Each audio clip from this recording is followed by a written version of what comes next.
খুনি হাসিনা সারা জীবন শুধু নিজের পরিবারের মানে গান গাইতে গাইতে যেখানেই আপনি যাবেন তার পরিবারের কান্নাকাটি শুরু হয়েছে। আর পরিবারের 18 জন মানুষ আর এই 2000 জন মানুষ না, শিশু বাচ্চা তাদের বাবা মা ভাই বোনকে হত্যা করেছে।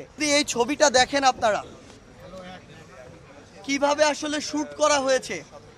একজন মানুষকে শুধুমাত্র পয়েন্ট ব্ল্যাঙ্ক শুট করে এভাবে কপালের মাঝখানে শুট করে তার খুলি এবং মগজ উড়িয়ে দেওয়া সম্ভব।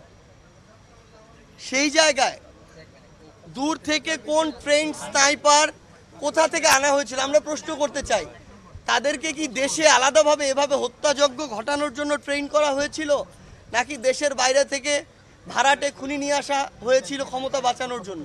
যার চলে গেছে সেই বুঝে যে তার কতটুকু খালি করে দিয়ে গিয়েছে।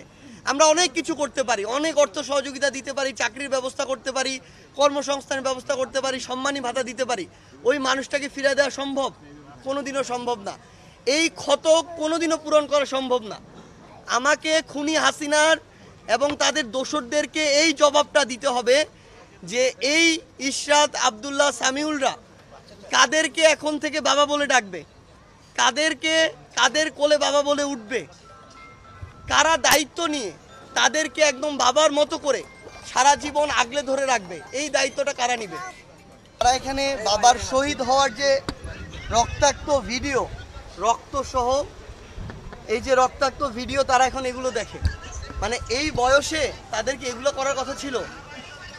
এই প্রশ্নগুলো না, এই প্রশ্নের উত্তরগুলো তাদেরকে দিতে হবে যারা আসলে এই অভ্যুত্থান হওয়ার 4 মাস হতে না হতে এখন মানে একজন খুনি কিভাবে দেশে আসবে, সেই খুনি কিভাবে এসে নির্বাচন করবে, সেই খুনি কিভাবে এসে দল গোছাবে, এই কথা বলি।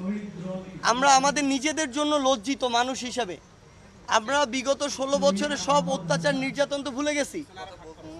বিগত 36 জুলাই এই বাংলাদেশে কি হয়েছে, একজন ক্ষমতা পিপাসু নরপিশাচ খুনি কিভাবে শুধু ক্ষমতায় থাকার জন্য আব্দুল্লাহ ইশরাত এর মতো অসংখ্য মানে শিশু বাচ্চা তাদের বাবা মা ভাই বোনকে হত্যা করেছে।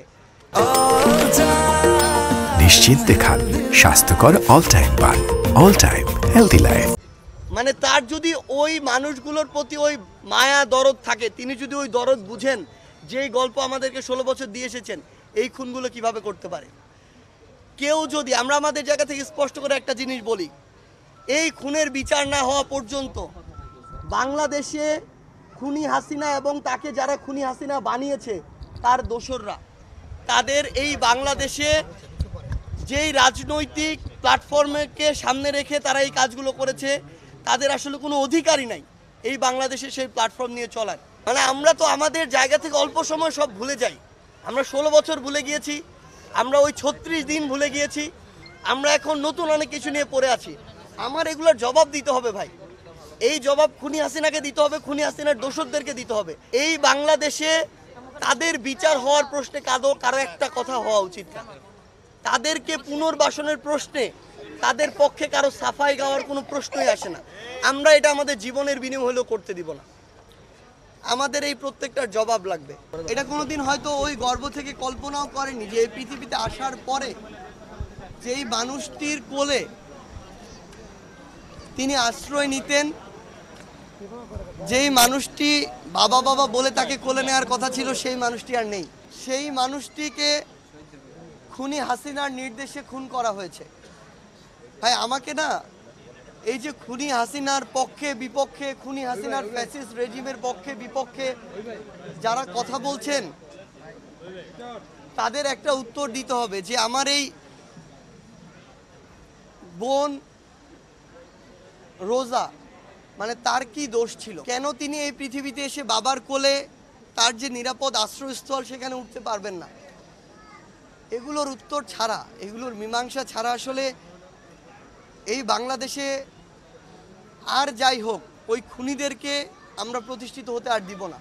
এগুলোর বিচার ছাড়া কেউ যদি একজন আমাদেরকে বলে যে তাদেরকে আমরা রাজনীতিতে দেখতে চাই, তাদেরকে আমরা নির্বাচনে দেখতে চাই, যেই খুনিরা শুধু ক্ষমতায় টিকে থাকার জন্য এত মানুষকে খুন করতে পারে, যাদের এখনো শরীরে, যাদের হাতে এত মানুষের রক্ত, এত খুনের রক্ত, তাদেরকে নিয়ে আমরা এই কথা কিভাবে বলি? মানে আমরা সহজে অনেক কিছু ভুলে যেতে পারি, কিন্তু এই খুন, এত রক্ত আমরা কিভাবে ভুলে যাই?